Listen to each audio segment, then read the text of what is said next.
I don't know what your opinion is on the apocalypse or whatever. That's cool. All I know is that birds dropping out of the sky and hundreds of fish turning up dead scares the shit out of me.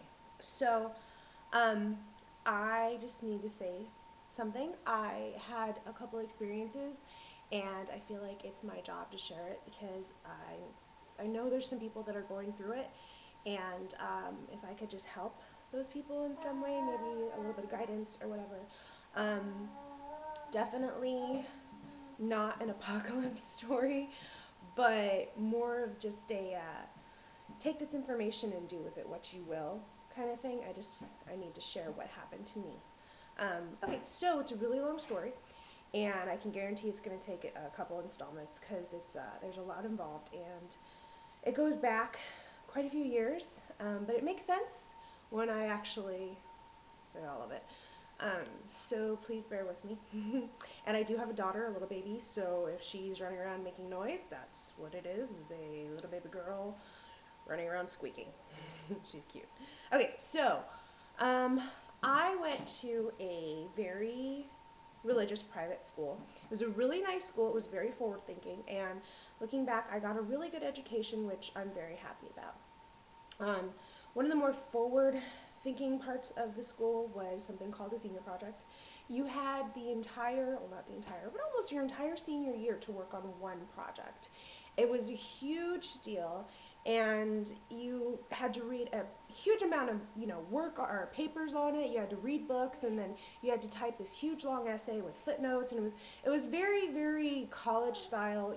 When I was in high school, it was like prepping you for college work.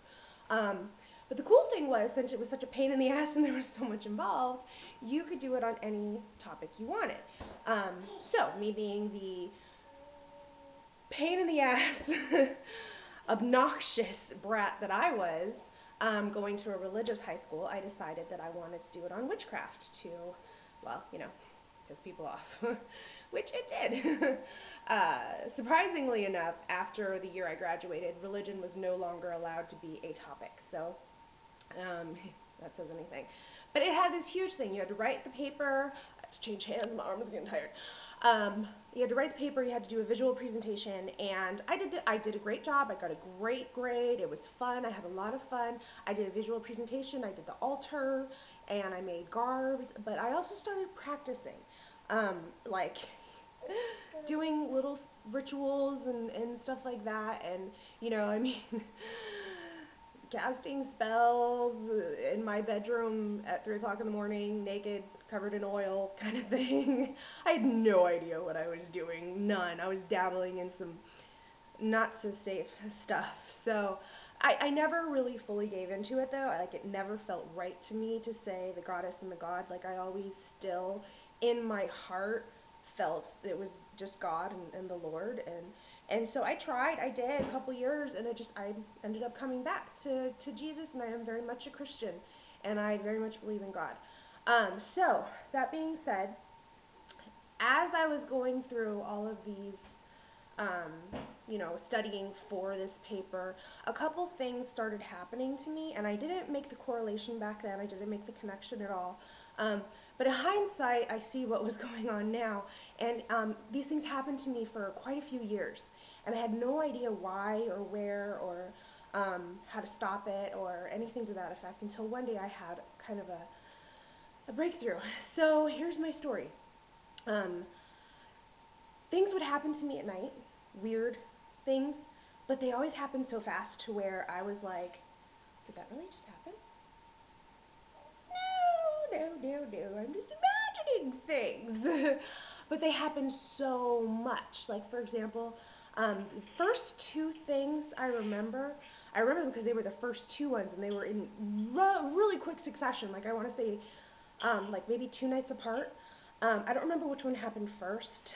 I think the first one happened was my grandmother was crippled and she raised me, and so in the middle of the night she would sometimes call to me because she would need like her medicine or water, or she couldn't get out of bed, so she would call me. My bedroom was right next to hers. So I heard her call my name, so I start to get out of bed, And I remember I was laying on my side, and as I roll over to open my eyes, there was a black, um, it was, all it was like a rectangle with a circle at the top. So it was like an outline, a silhouette of a man, but it was like 8 feet tall, and it was standing through my bed. It wasn't standing next to my bed. I'm getting chills as I tell you this. I hate telling these freaking stories. They freak me out. It was standing through my bed, not next to my bed. So I scream, but the second I take a breath in to scream, it was gone. And so automatically I was like, just imagine that. Hold on, my daughter's about to touch my plants and she's not allowed to. No. Leave mommy's plants alone. Good job, baby. Kids. So, second time, one of the very first ones. Uh, Again, I heard my grandma call me. This time, I was on my stomach and I put my hands underneath my chest to, like, push up so I can swing my body out of bed. And as I pushed my body up, I couldn't open my eyes. And this is so weird, and this is such a lame way to explain this, but this is the only way I can think of to explain it. My arms getting tired without actually, I don't know, it's just weird how to explain it. So this is, please just bear with me. This is not exactly how it was, but it felt like someone put a vacuum in front of my face, like a huge vacuum, and it sucked the air out of me. And I couldn't open my eyes, and I just felt my air being sucked out of my body. And by the time I realized what was happening, it was done. It stopped, and I could open my eyes. And again, that didn't just happen. I'm imagining things. I'm dreaming. So I get up. My grandma was asleep. She never called me. So those are the first couple things. Over the next, let me see, I was 24, so 18, 24, what, 6 years? Um, it happened a lot. And not just those types of things. A lot more, but I'm running out of time, so I'm going to explain more next time.